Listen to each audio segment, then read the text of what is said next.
Office के लिए देर हो रही है। अरे बस आई आई, जरा ये आटा लगा दो, रिया और अर्पित को कॉलेज के लिए देर ना हो जाए। तभी ममता जी हाथ पोंछते हुए रसोई से बाहर आती है।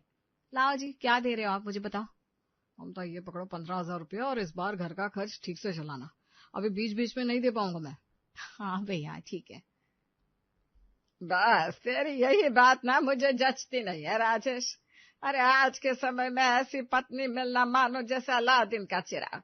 तो क्या, नहीं तो क्या, कभी अपने ऊपर 1 रुपया खर्च नहीं करती, फिर भी तू हमेशा उसे ऐसे ही कहता है। आज हम आपको लिए चलते हैं गुप्ता परिवार के बीच। ये कहानी है एक प्यारी सी मिडिल क्लास फैमिली की, जिसके हर एक पड़ाव पर आप खुद को जुड़ा हुआ सा महसूस करेंगे कि कैसे एक मिडिल क्लास फैमिली अपने जीवन में आने वाले उतार चढ़ाव को हंसकर पार करती है। कैसे माँ बाप अपनी इच्छाओं को पीछे रखकर अपने बच्चे के लिए सब कुछ कर गुजरते हैं। तो फिर देर किस बात की, आइए आगे बढ़ते हैं। क्या मम्मी, आज आपने फिर से ये लौकी बना दी। अरे कभी बटर पनीर मसाला बनाओ, कभी शाही कोफ्ता बनाओ, क्या है ये रोज लौकी कद्दू लौकी कद्दू। भैया सही कह रहा है मम्मी, मुझे नहीं खानी है लौकी की सब्जी।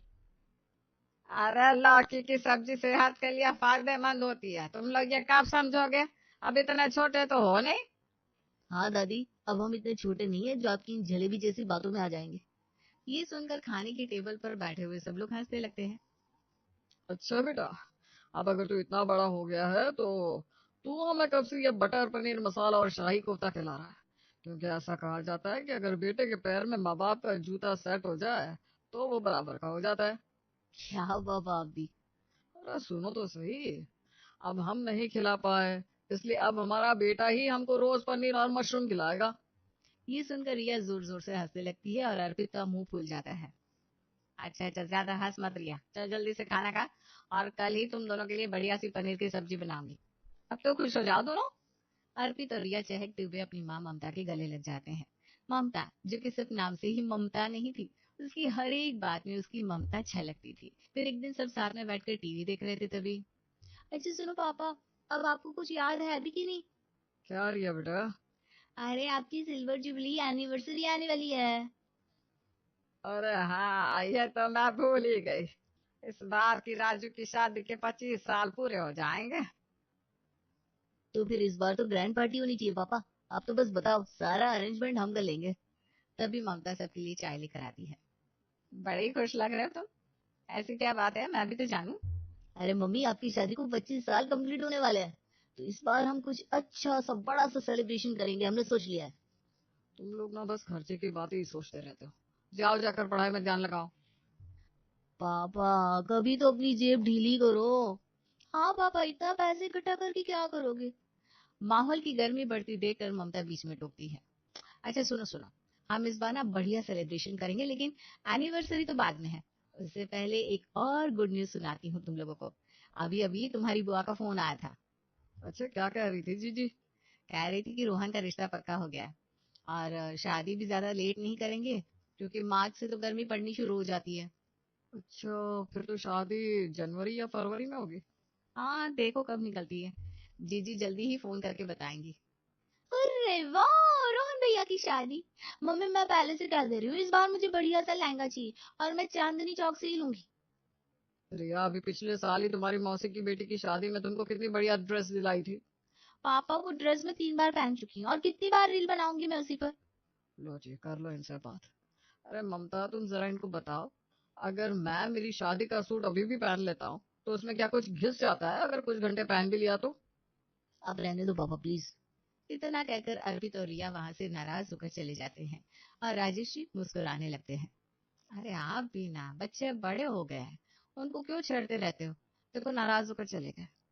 अरे मैं उनको सिखाना चाहता हूँ ममता कि हम मिडिल क्लास लोग हैं, हमें हर बात में सेक्रीफाइस करना आना चाहिए। अच्छा चलो, मुझे ऑफिस के लिए देर हो रही है, मैं निकलता हूँ। फिर कुछ दिनों बाद, कहाँ हो ममता? घर में बड़ी शांति दिख रही है, बच्चे और मम्मी कहाँ गए? अरे आज अर्पित के एक्स्ट्रा क्लासेस है ना, तो वो लेट आएगा। रिया अपनी फ्रेंड की बर्थडे पार्टी में गई है, मम्मी जी मंदिर गई है, वो सामने वाली कॉलोनी के मंदिर में आज कीर्तन है। अच्छा, तो आप घर पर बैठे क्या करिए, शाम का समय है, आप भी बाहर घुमाओ।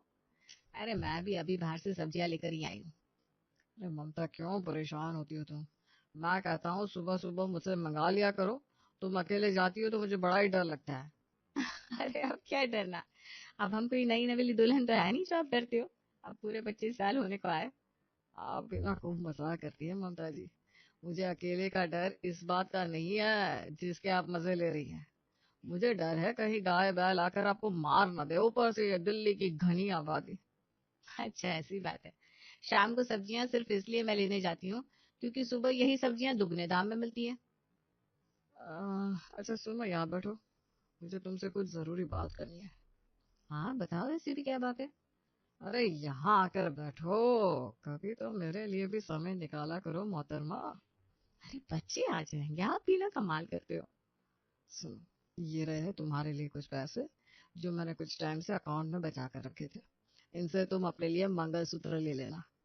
अरे आप भी ना कमाल करते हो। अभी मंगलसूत्र लेने का समय कहाँ है। अभी हम कितनी जिम्मेदारियों के बीच फंसे हुए हैं। अरे लेकिन ममता, इन सब जिम्मेदारियों को निभाते निभाते कब 25 साल निकल गए पता ही नहीं चला। मुझे अच्छे से याद है जब आज से 15 साल पहले ये घर लिया था, उस वक्त तुमने अपने गहने बेच दिए थे।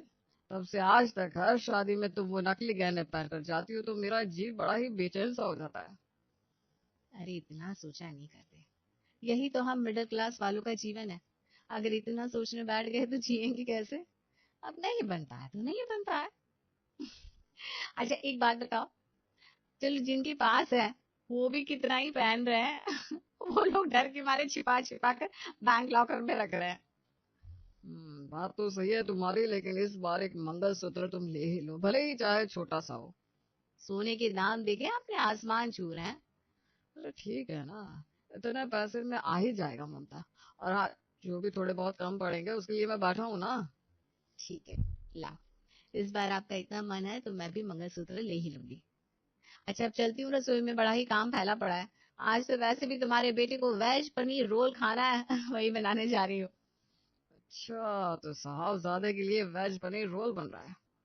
ममता, अब बेटा बड़ा हो गया है, उसने अभी अभी जिम भी ज्वाइन किया है, तो लड़कों को ना जरा शौक होता है डाइट वगैरह का, तो उसका ध्यान रखना। तभी अर्पित और दादी घर आते हैं। ला ममता, मेरी थाली लगा दे, बड़ी जोर की भूख लगाई है। हाँ मम्मी, मैं भी भूखा हूँ, बाहर का कुछ भी नहीं खाया। क्यों भाई, आज एक्स्ट्रा क्लास थी फिर भी नहीं खाया। मैंने तुझे एक्स्ट्रा पैसे दिए थे ना कैंटीन से कुछ खरीद कर खाने के लिए।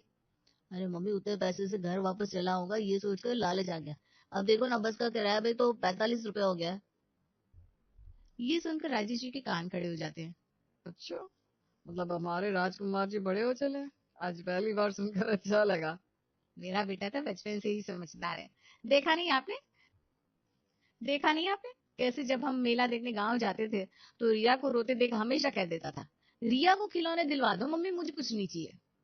सुन रहे हो ना पापा, मैं बचपन से ही समझदार हूँ। तभी रिया भी अपनी फ्रेंड की बर्थडे पार्टी से आती है। अच्छा, किसकी तारीफों के फूल बांधे जा रहे हैं? और मुझे छोड़कर कौन समझदार है इस घर में? आजा आजा रिया बेटा, कहाँ रह गई थी तू? ये देख, तेरा भाई अपने आप को खुद ही समझदार का खिताब दिए जा रहा है। ये आ गई पापा की परी। अरे कुछ घर के काम काज सीख ले बेटा, आखिर एक दिन तुझे पराए घर जाना है। चलो जब जाना होगा तब सीख लेंगे, अभी से क्यों मेरी बेटी के ऊपर बोझा लाद रही हो तुम मम्मी। हाँ सच में, मैं तो अपने पापा की परी हूँ। इतना कहती ही रिया राजेश जी के गले लग जाती है। थोड़े ही दिनों में घर में ममता की ननद की बेटी की शादी की तैयारियां शुरू हो जाती है। फिर एक दिन ममता, आज ही हेमा का फोन आया था, वो तुझसे कहने में हिचक रही थी तो मुझसे कह रही थी। अरे ऐसी भी क्या बात है जो दीदी ने आपसे कह दी और मुझे बताने में हिचक रही है। आज तक तो कभी ऐसा नहीं हुआ। अरे कुछ बस यही कह रही थी कि पहले बच्चे की शादी है तो भैया बात तो लाएगा ना। आखिर अब वो भी घर परिवार के बीच बैठी है, एक लड़की को दोनों परिवारों की तरफदारी करनी पड़ती है। बस इतनी सी बात। अरे भात तो हम जरूर लेकर जाएंगे। दीदी ने आखिर ऐसे सोच भी कैसे लिया। आप फिक्र मत करिए मम्मी जी, हमसे जो अच्छे से अच्छा बन पड़ेगा हम अपनी तरफ से करेंगे। इतना कहकर ममता सोच में पड़ जाती है। इतनी बड़ी बात मैं कैसे भूल गई। हमको जीजी के यहाँ भात भी भरना है। मम्मी जी से तो कह दिया, लेकिन अब इनसे भी तो बात करनी पड़ेगी। आजकल महंगाई जो इतनी बढ़ गई है, 1 लाख से नीचे तो कोई बात ही नहीं बनती। शाम को जैसे ही राजेश जी घर आते हैं, ममता उनके सामने भात का जिक्र चलाती है। सुनिए जी, वो मैं कह रही थी कि हमें ना भात की तैयारी भी करनी है। हाँ ममता, मेरे दिमाग में ये बात चल ही रही है बराबर। दीदी के यहाँ पहला बात है। धीरे धीरे शादी के दिन नजदीक आने लगते हैं और घर में बड़े जोरों से शादी की तैयारियां होने लगती है। मम्मी, मुझे रोहन भैया की शादी में सबसे सुंदर लहंगा पहनना है, प्लीज मुझे इस बार चांदनी चौक से दिलवाओ ना। हाँ बेटा, इस बार पक्का तुम्हारे मन का दिलवाएंगे। और फिर उसके साथ की ज्वेलरी भी चाहिए ना मम्मी, वो मैं लाजपत से लूंगी। पिछली बार की तरह नहीं, आपने शिखा भाभी से मांग कर पहना दी थी। अरे ठीक है भाई, जैसा तुम कहोगे। बस अभी रिया गई ही थी कि अर्पित माँ के पास आता है। मम्मी सुनो ना। हाँ बताओ, अब क्या है तुम्हारी फरमाइश? अभी अभी तुम्हारी बहन गई है, वो भी अपनी लिस्ट पकड़ा गई है। अरे मम्मी, मेरी कोई लिस्ट नहीं है, लेकिन समझो ना, अब आपका बेटा बड़ा हो गया है। इस बार मेरा मन है कि मैं रोहन भैया की शादी में सबके जैसे कोट सूट पहनूं। प्लीज दिला दो ना इस बार।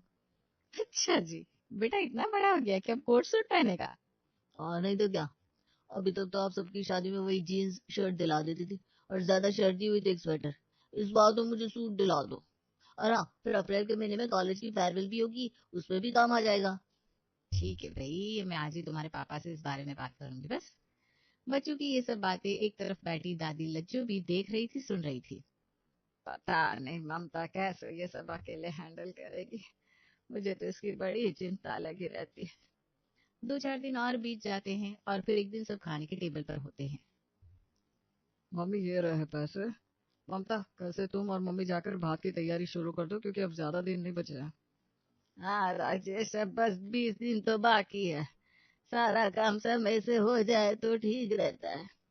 वही ना मम्मी, मुझे भी बड़ी चिंता लगी रहती है। पर करूँ तो क्या करूँ, इस बार तो एक तो सैलरी भी लेट आई, ऊपर से कट कर आई है। कुछ समझ में नहीं आ रहा क्या करूँ। अरे कट क्यों हो गई भला? अरे सबको यूं जाता देख, मैंने भी टर्म प्लान ले लिया, उसी का पैसा इसी महीने काटना था। खाना खाते खाते राजेश चम्मच को भी प्लेट में टिकाकर माथे पर हाथ रख लेता है। उसे ऐसे हताश देखकर ममता आती है। अरे आप भी ना एकदम बच्चों के जैसी हरकत करते हो। चलो पहले खाना खा लो, मैं हूं ना, सब संभाल लूंगी। अगले दिन से लज्जू जी और ममता खरीदारी के लिए जाने लगते हैं और अब ननद की यहाँ भरने के लिए ममता सारा बढ़िया सामान खरीदती है। ममता, अब तो पैसे भी खत्म हो गए, अब कहाँ से करेंगे? अभी तो और सामान लेना है। आप फिक्र मत करिए मम्मी जी, मेरे पास कुछ बचत के पैसे रखे हुए हैं, मैं उनसे सब कर लूंगी। फिर एक दिन, मम्मी मेरे सूट का क्या हुआ? अभी सिलने नहीं डाला तो फिर नहीं मिलेगा। पापा से कहकर दिलाओ ना पैसे। अरे तुम्हारे पापा ने तो कब से मुझे पैसे दे दिए थे, मैं देना ही भूल गई, अभी लाती हूँ। ममता अंदर से पैसे लाकर अर्पित को देती है। अरे अब बोरिया भी रोएगी, वो क्या लिए बिना रह जाएगी? हाँ मम्मी जी, उसको भी हम दिला देंगे। अब बच्चे हैं, इनका जी करता है तो चिंता फिक्र से दूर ये जीवन का सबसे खूबसूरत समय होता है। अब आप भी सोच रहे होंगे कि ममता के पास इतने पैसे कहाँ से आए। वो हम आपको बताएंगे, लेकिन थोड़ा इंतजार। धीरे धीरे करते शादी में जाने को बस 5-6 दिन बचते हैं। ममता, रिया और लज्जू जी के साथ साथ शाम के समय बाजार से घर आती है। चल चल बेटा जल्दी, तेरे पापा भी अब आ गए होंगे, उनके खाने के लिए भी तैयारी लगानी है। अरे मैं तो कब से तुम लोगों की राह देख रहा था, तुम लोग आज कहाँ रह गए? भात की तैयारी पूरी हो चुकी ना, या अभी भी कुछ बाकी रह गया है? अरे भात की तैयारी तो कब की होगी, आपकी बिटिया रानी की थोड़ी तैयारी हो गई और थोड़ी बाकी है। वही उनके बड़े भाई की शादी जो है। तभी अर्पित भी चहकता हुआ घर आता है। मम्मी मुझे ना इतना अच्छे से। लेकिन तभी ममता अर्पित को चुप रहने का इशारा करती है। अरे ये मम्मी को क्या हुआ? मुझे चुप रहने को क्यों बोल रही है, जबकि सूट के पैसे तो पापा ने दिए हैं। चलो होगी कोई बात। थैंक्स मम्मी, मुझे इतना अच्छा लहंगा दिलाने के लिए। अच्छा, तो बिटिया रानी लहंगा ले रही है। अब तुम और अम्मा भी अपने लिए एक साड़ी ले लेते हैं ममता। अरे नहीं नहीं, मेरे पास तो अभी बहुत सारी पड़ी है। मैं आपके लिए एक बढ़िया सी शर्ट और अम्मा जी के लिए एक साड़ी लेकर आई हूँ। अरे कितना कहा इससे बाजार में, लेकिन मेरी एक नहीं मानी। क्यों ममता, क्या की दीदी की बेटी की शादी में ही तो ली थी हमने, अभी 2 बार ही तो पहनी है। और तुम लोग मुझे मेरी सिल्वर जुबली पर भी कुछ गिफ्ट करोगी कि नहीं, हाँ? हाँ, उसके लिए तो हम ऑलरेडी तुमको कुछ दे चुके हैं, बस कुछ और देना बाकी है। हाँ आप चिंता न करो, वो भी हो जाएगा। सब खुशी खुशी शादी में जाते हैं, खूब एंजॉय करते हैं।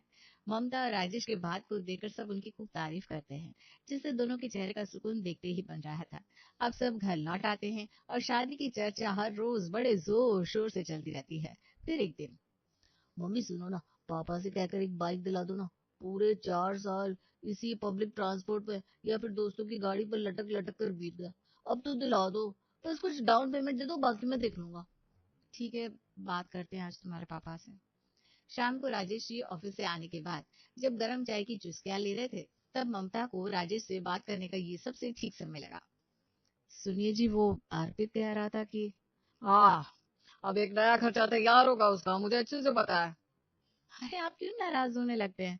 बेटा है आपका, जवान हो रहा है, उसके भी कुछ शौक है। अरे ठीक है माना, लेकिन ये आजकल के बच्चे चादर देकर पैर क्यों नहीं फैलाते? हमेशा चढ़ाई बड़ी करने में क्यों लगे रहते?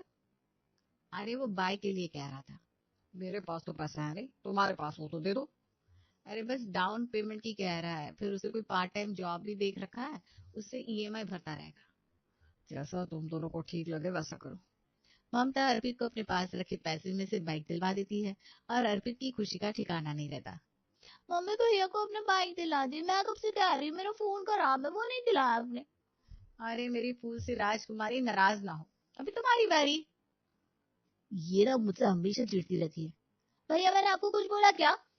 अगले ही हफ्ते रिया का बर्थडे था और अपने बर्थडे पर मोबाइल गिफ्ट में देखकर उसकी खुशी का ठिकाना नहीं रहता। वो खुशी से नाचने लगती है। अब बस बीते बीते वो दिन भी आ जाता है जिसका हमको अपनी कहानी की शुरुआत से इंतजार था। जी हाँ, राजेश और ममता की शादी की सिल्वर जुबली का दिन, सुबह सुबह। ममता, ओ ममता कहाँ हो? आज भी रसोई में ही लगी रहोगी क्या? आज तो मैंने भी ऑफिस से छुट्टी ले लिया। चलो बाजार चलते हैं। देखो शाम होने को आई। बाजार क्यों? अरे वो मंगलसूत्र भूल गई क्या? अरे नहीं, मैं कुछ नहीं भूली हूँ। मुझे हर बात अच्छे से याद है जिसमें आपकी और मेरे परिवार की खुशियां छिपी है। मतलब? तब तक अर्पित, रिया और लज्जू भी आ जाते हैं। लो मम्मी, ये रहा आपका सरप्राइज। हाँ मम्मी, खोल कर देखो। हाँ बहू, जल्दी से बताओ मेरी पसंद कैसी है? ममता खोलती है, उसके अंदर एक बड़ी ही सुंदर साड़ी और राजेश के लिए कपड़े थे। बस मन गई मेरी एनिवर्सरी, और क्या चाहिए। चलिए जी, आप भी फटाफट से कपड़े पहनकर तैयार हो जाइए। और हाँ, वो मंगलसूत्र फिर कभी। मगर ममता एक मिडिल क्लास परिवार की नींव को और मजबूत करने की ओर अपने कदम बढ़ा देती है।